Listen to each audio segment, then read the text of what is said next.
Assalamualaikum warahmatullahi wabarakatuh. Kembali lagi bersama saya Lara Diana. Pada kesempatan kali ini saya akan membahas mengenai logo.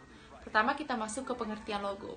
Logo adalah tanda grafis, lambang atau simbol yang digunakan untuk membantu dan mengidentifikasi hingga mendapatkan pengakuan publik atau mempersuasi khalayak. Logo dapat berupa desain abstrak dan figuratif dan menyertakan teks dari nama yang diwakilinya sebagai dalam sebuah tanda simbol.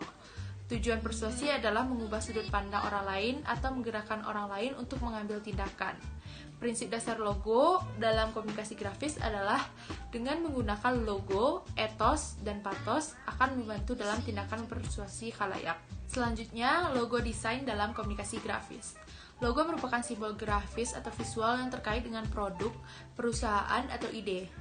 Logo mempunyai tujuan untuk memberikan identitas pada produk, perusahaan atau ide, dan penampilan visual yang dapat diingat orang atau khalayak. Ada berbagai jenis logo.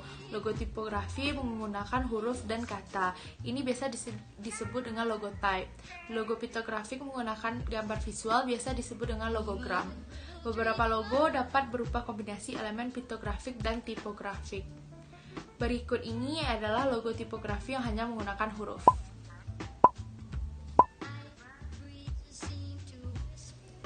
Selanjutnya, prinsip desain logo untuk identifikasi korporasi. Corporate identity adalah refleksi atau gambaran bagaimana perusahaan atau organisasi berpikir tentang dirinya sendiri dan bagaimana dilihat dari luar. Corporate identity juga hampir selalu merupakan kesan pertama publik terhadap perusahaan atau organisasinya, suatu persepsi visual yang menyampaikan suatu pesan kepada publik. Corporate image adalah kesan keseluruhan terhadap sebuah perusahaan atau organisasi yang didasarkan pada kinerja dan kegiatan perusahaan atau organisasi itu serta reputasinya. Bill dalam bukunya Communicating Corporate Change menjelaskan pada dasarnya organisasi terbagi menjadi dua. Yang pertama yaitu organisasi monolit, berupa grup perusahaan yang memiliki identitas tunggal yang kuat dan digunakan oleh seluruh divisinya, baik secara internal yaitu berupa karyawan dari seluruh divisi yang loyal kepada satu nama, maupun secara eksternal yaitu berupa nama tersebut digunakan di seluruh kampanye periklanan dan gedungnya yang dimiliki. Contohnya yaitu ABC, Indofood, KO, dan masih banyak yang lainnya. Yang kedua itu ada organisasi federasi. Grup perusahaan yang lebih seperti serangkaian kelompok usaha dari berbagai bisnis dan setiapnya memiliki identitas tersendiri. Setiap kegiatan bisnis beroperasi secara otonomi dalam satu kerangka kerja yang disetujui. Para karyawan dari satu kegiatan bisnis mungkin tidak saling mengenal dengan karyawan dari kegiatan bisnis yang lainnya. Contohnya seperti grup Jarum yang memiliki divisi usaha rokok itu Jarum dan divisi properti itu WTC. Identitas korporasi menurut Linggar Anggoro adalah suatu cara atau suatu hal yang memungkinkan suatu perusahaan dikenal dan dibedakan dari perusahaan-perusahaan lainnya. Ia juga menyebutkan bahwa identitas perusahaan harus diciptakan melalui satu rancangan desain khusus yang meliputi hal-hal unik atau khas tentang perusahaan yang bersangkutan secara fisik. Renal Kasali dalam buku Manajemen Public Relation, Konsep dan Aplikasinya di Indonesia mengatakan bahwa identitas perusahaan atau identitas korporat disebut juga sebagai simbol perusahaan, apakah berbentuk logo perusahaan atau lambang lainnya. Simbol sangat penting bagi perusahaan yang bergerak di sektor jasa yang menjaga pelayanan, kredibilitas, dan keramahan manusia di dalamnya. Selanjutnya, elemen identitas korporat pada logo. Corporate Identity Schemes, suatu perusahaan atau organisasi didasarkan pada 4 hal berikut ini. Yang pertama itu ada nama perusahaan atau organisasi. Yang kedua, tipe logo, itu cara yang khusus dalam mempresentasikan nama perusahaan atau organisasi atau simbol. Yang ketiga itu ada tipografi atau tipe huruf yang digunakan, cara penulisan nama perusahaan atau organisasi. Contoh, Seiko ditulis dengan tipe huruf sans serif, cetak dan kapital semua. Cadbury dan Coca-Cola ditulis dalam bentuk seperti tulisan tangan dan huruf kapital hanya terdapat di awal nama. Yang keempat, warna korporat. Warna yang digunakan pada nama perusahaan atau organisasi dan logonya. Contoh, warna biru tua untuk BCA, warna merah untuk Bank Niaga, dan masih banyak yang lainnya. Selain keempat hal dalam corporate identity SAMS tersebut, corporate identity juga diasosiasikan tren karakter, yaitu karakter dagang dan slogan. Yang berupa yang pertama itu ada trait karakter, yaitu terdapat pada produk yang dikeluarkan pada perusahaan tersebut dan biasanya digunakan untuk tujuan periklanan. Contohnya seperti gambar pria bertopi tinggi dan berjas panjang pada produk Johnnie Walker.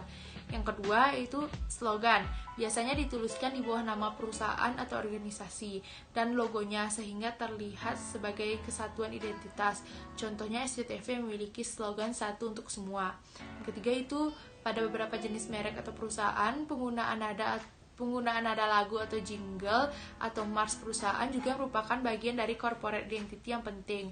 Contoh Tun Nokia, Tun Telkomsel, Indobaret, Agung Podomoro Group, dan masih banyak yang lainnya. Corporate identity SAMS atau nama, logo, dan warna korporat suatu perusahaan atau organisasi setidaknya harus diaplikasikan pada item-item di bawah ini. Yang pertama, alat transportasi yang digunakan, yaitu berupa kendaraan dinas kantor, mobil box, bis, dan masih banyak yang lainnya. Yang kedua, papan nama, termasuk yang digunakan di tembok dan di tepi jalan, yaitu seperti di pabrik, kantor, toko, gudang, garasi, dan masih banyak yang lainnya. Yang ketiga, seluruh peralatan tulis, menulis, dan barang-barang cetak, itu seperti kop surat, amplop, kartu nama, dan masih banyak yang lainnya. Yang keempat itu ada periklanan di seluruh media. Yang kelima, label kemasan dan kontainer seperti kotak, tabung, botol produk. Yang keenam, jurnal internal seperti majalah perusahaan, newsletter atau buletin, majalah dinding, dan masih banyak lainnya. Yang ketujuh, buku petunjuk manual perusahaan atau organisasi. Yang kedelapan, seragam atau baju terusan. Yang kesembilan, materi point of sales, yaitu berupa brosur, spanduk, bendera, poster.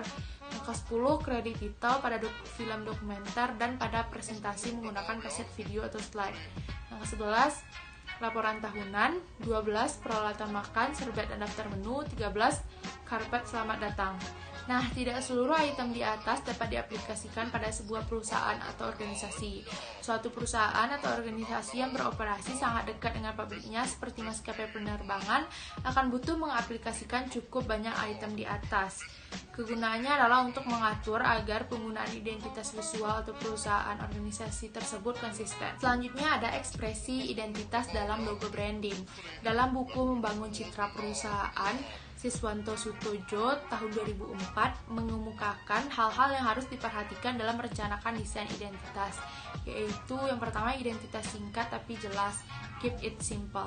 Identitas tidak membingungkan, tidak asal-asal dibuat, orisinil atau karya asli buatan sendiri, tidak menjiplak, tidak mudah dilupakan.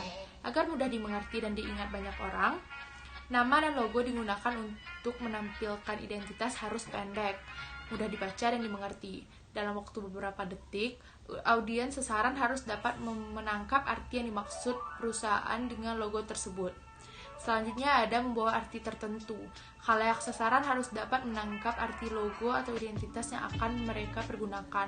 Bila perlu, pada saat menyiapkan desain logo, perusahaan melakukan survei. Selanjutnya yaitu ada logo dapat digunakan secara fleksibel. Logo harus dapat digunakan di atas semua jenis bahan atau permukaan. Logo juga harus dapat dicetak dengan baik dalam berbagai ukuran. Selanjutnya itu ada tidak cepat membosankan. Agar audiens tidak cepat bosan melihat atau membacanya, desain identitas perusahaan harus dibuat menarik, tidak membosankan, mudah dibaca, dan sedap dipandang. Selanjutnya itu ada proses pembuatan logo atau logo artworking. Logo artworking dapat melalui beberapa tahap sebagai berikut. Yang pertama itu adalah penentuan nama produk atau merek yang akan dibuat logo. Yang kedua, menentukan padanan atau kalimat melalui konsep pemaknaan visual. Yang ketiga, menetapkan pesan-pesan yang akan termuat pada logo, yaitu berupa visi, misi, tagline, dan sebagainya. Yang keempat, mencari padanan visual atau grafis pesan atau informasi yang akan termuat pada logo, misalnya elemen grafis, warna, tanda, dan sebagainya. Yang kelima, menggambarkan konsep dasar logo menggunakan logogram atau logotype, yaitu berupa menggambar draft konsep secara manual. Yang keenam, merancang dan buat dalam 2 hingga 3 versi logo. Yang ketujuh, rapikan draft konsep dan beri tanda penjelasan makna atau filosofi tiap elemen pada logo. Yang kedelapan, aplikasikan draft concept working logo pada software aplikasi desain grafis. Yang kesembilan, masukkan elemen-elemen tipografi dan color pada logo desain. 10. Buat logo dalam minimal 2 versi.